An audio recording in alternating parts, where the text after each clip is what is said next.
Dear students, तो इसके पहले का जो वीडियो था, लास्ट जो वीडियो हम लोगों ने बनाया है, उसमें हमने पाइथागोरस थ्योरम पर बेस्ड कुछ क्वेश्चन किए थे। लेकिन अभी आज हम लोग हाइट एंड डिस्टेंस से रिलेटेड क्वेश्चन करेंगे। तो पहले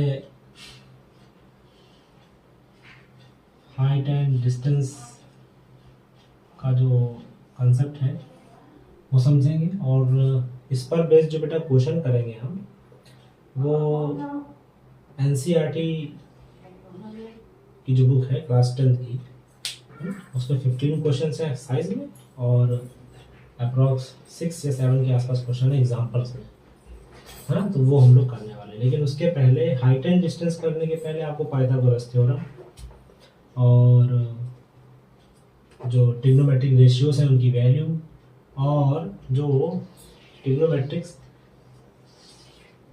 एंगल्स होते हैं जैसे कि sine theta, sine 30, sine 60, sine 40, sine 45, इसका वैल्यू आपको पता होना चाहिए ना, तभी आप height and distance basically start कर सकते हैं। ठीक है, तो सबसे पहले तो थोड़ा बता देता हूँ मैं।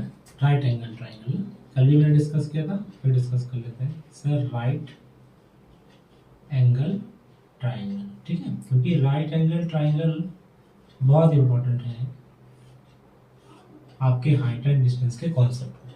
ठीक है, तो सर क्या होता है राइट एंगल ट्राइंगल? सर देखिए, ये तो बिल्कुल क्लियर है कि जो राइट एंगल ट्राइंगल होता है उसका कोई एक एंगल यानी one of its angle is equal to 90 degree. जैसे यहाँ पर एंगल बी क्या है, 90 डिग्री। हम यहाँ लिख सकते हैं in triangle A B C, ठीक है, ट्राइंगल बी इज 90 डिग्री। तो अब क्या हो गया, अब ये ट्राइंगल जो है ये राइट एंगल ट्राइंगल होगा। क्या हो गया, राइट एंगल ट्राइंगल हो गया। और मैंने क्या बताया था कि राइट एंगल ट्राइंगल के देखिए जो 90 डिग्री एंगल बन रहा होगा उसके सामने वाला साइड ही क्या होगा, हाइपोटेन्यूज होगा। यानी एसी क्या होगा यहाँ पर, ये होगा बेटा आपका हाइपोटेन्यूज। एंड अदर जो टू साइड्स होंगे ये आपके बेस साइड होंगे। ठीक है, तो अभी ए बी और बी सी क्या है, आपका बेस साइड्स है। ठीक है, क्योंकि पाइथागोरस थ्योरम जो रखता है वो क्या कहता है, sir in a right angle triangle the square of hypotenuse is equal to the sum of square of two other sides. तो हाइपोटेन्यूज को छोड़कर बाकी जो दो साइड होते हैं ना आपके, ए बी और बी सी, है ना, यही आपके अदर टू साइड्स है ना। जैसे यहाँ पर सर ये जो ए सी का स्क्वायर होगा वो ए बी के स्क्वायर के और बी सी के स्क्वायर के बराबर होगा। ठीक है, ये तो है पाइथागोरस रूल। देखिए इसको,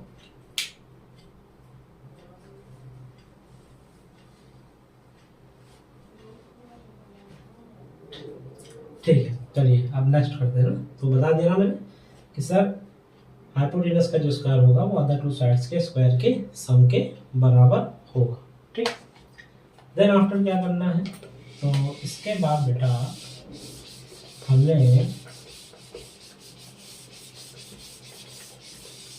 ट्रिग्नोमेट्रिक रेशियो सीखने हैं। ठीक है, क्या सीखने हैं, ट्रिग्नोमेट्रिक रेशियो सीखने हैं। ठीक है, अच्छा वो क्या है, जैसे मैंने ये राइट एंगल ट्राइंगल बनाया। अभी धीमे धीमे सीखेंगे, बहुत तेजी नहीं करने का, धीमे धीमे ही बनाएंगे। जैसे ये हो गया, ये बी हो गया और सी हो गया। अब ये बार बार नहीं, कई बार बता चुका हूँ मैं कि one of its angle 90 degree यानी कि राइट एंगल, और उसके सामने वाला एंगल साइड जो होगा वो हाइपोटेन्यूज, और ये दोनों बेस साइड। ठीक, लेकिन यही तो कंसेप्ट है। जैसे मान लीजिए आपने एंगल सी लिया, तो इसके लिए परपेंडिकुलर क्या है, बेस क्या है, और इसी ट्राइंगल में अगर आप एंगल ए को लेकर चलते हैं, है ना, तो उसके लिए परपेंडिकुलर ये होगा और बेस ये होगा। तो मैंने बताया था कि हाइपोटेन्यूज तो फिक्स है किसी भी राइट एंगल ट्राइंगल में, बट बेटा जो परपेंडिकुलर और बेस होगा वो एंगल के बिहाफ पर होगा। फॉर एग्जांपल देखिए, अगर मैंने आपसे कहा कि मुझे यहाँ पर साइन सी का वैल्यू निकाल के दिखाइए, और फिर मैंने कहा कि आप मुझे साइन ए का वैल्यू निकाल कर दिखाइए, तो क्या होगा यहाँ पर देखिए। सबसे पहले तो सर ये P B P H H B, हम इसे अलग अलग टाइटल से लोग याद करते हैं, पाकिस्तान भूखा प्यासा, हिंदुस्तान हरा भरा, या फिर पंडित बद्री प्रसाद ऐसा हर हर बोले, तो कैसा भी करके याद कर सकते हैं ना। तो यहाँ हम ट्रिग्नोमेट्रिक रेशियो सीखते हैं क्या, साइन, कॉस एंड टैन, फिर बेटा कॉसेक, सेक एंड कॉट। देखिए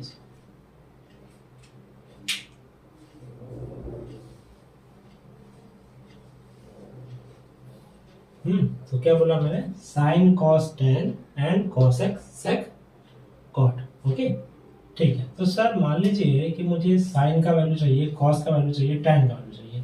तो जब बेटा साइन का वैल्यू चाहिए होगा तो क्या होगा, P by H, cos B by H, tan P by B, और उसी का रेसिप्रोकल, उसी का उल्टा क्या होगा, cosec H by P, H by B sec, और कॉट बी बाई बी। तो यहाँ लिख लेते हैं, देखिए नॉर्मल साइन क्या होगा, साइन थीटा सर ये होगा P by H, cos theta क्या होगा बाबू, ये होगा sir B by H, tan theta क्या होगा सर ये होगा पी बाई बी। देखिए कैसे निकालना होगा, इससे निकालना, याद कर लीजिए और कुछ दिन बाद आपको याद भी हो जाएगा ना। फिर कॉसेक क्या है, देखिए आपका साइन आपको याद है तो कॉसेक उसका उल्टा, ये साइन क्या होता है पी बाई एच, तो ये क्या होगा एच बाई पी।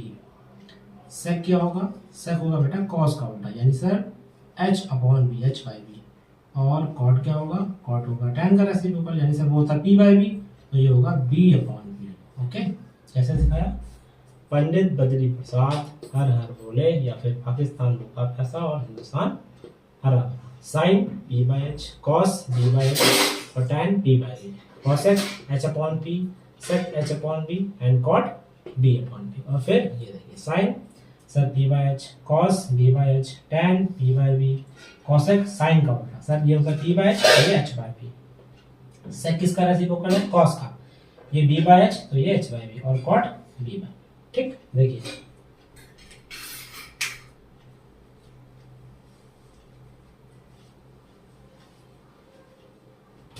अब हम बेटा वो बात करते हैं जो मैं आपको समझाना चाह रहा था कि सर किसी भी राइट एंगल ट्राइंगल में हाइपोटेनस तो फिक्स है, क्यों, क्योंकि सर वो राइट एंगल 90 डिग्री के सामने बनेगा।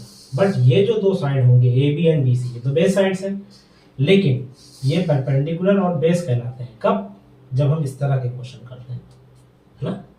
हाइट एंड डिस्टेंस में जब ये करेंगे या इसका रेशियोज निकालेंगे तो ऐसे काम करेगा।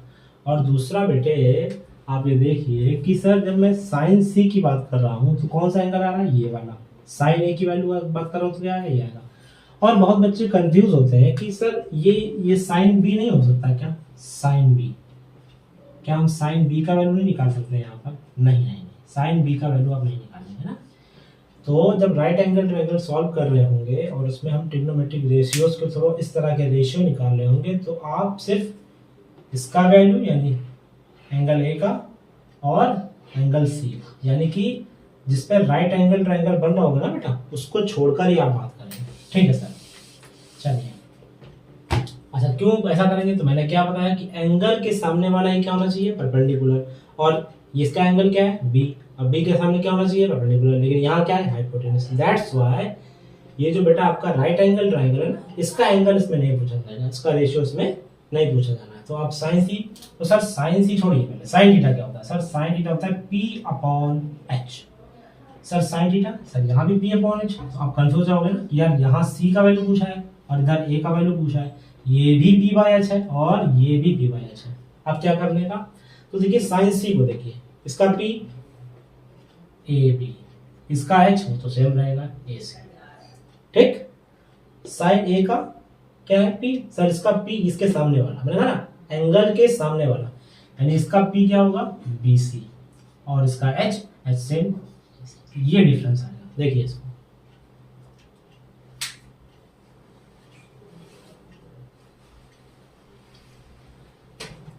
भाई इसी ट्रायंगल की बात हो रही है और दोनों ही साइन है, तो यहाँ पे साइन क्या आ रहा है ए बाई सी, और यहाँ साइन क्या आ रहा है बी बाई सी। ये कैसे हो सकता है, तो ये इसलिए है क्योंकि यहाँ साइन सी का बात हुआ है, इसका थीटा क्या है ये है, यहाँ पर साइन ए का बात हो रहा है, इसका थीटा क्या है, इसका ये, दैट्स व्हाई। ठीक है, तो ये आप समझिएगा, बहुत कंफ्यूजिंग है ना, बहुत बच्चे गलत कर देते हैं इसको। ठीक है। अब मान लीजिए कोई बच्चा यहीं से पूछेगा मेरे से कि सर मुझे बताइए सर tan सी का वैल्यू क्या होगा, या सर tan ए का वैल्यू क्या होगा, तो मैं कहूँगा बेटा अभी रुक जाएगा 2 मिनट। देख भाई tan सी क्या होता है, p बाई बी होता है। सर tan क्या होता है बेटा, वो भी p बाई बी होता है। सर tan C का P क्या होगा? एंगल के सामने होगा यानी कि AB। सर उसका बेस बेटा ये होगा, है ना, BC। सर tan A का P क्या होगा बेटा? एंगल के सामने होगा यानी BC। और सर इसका बेस बेटा इसका बेस है। ठीक है, समझ रहे हैं?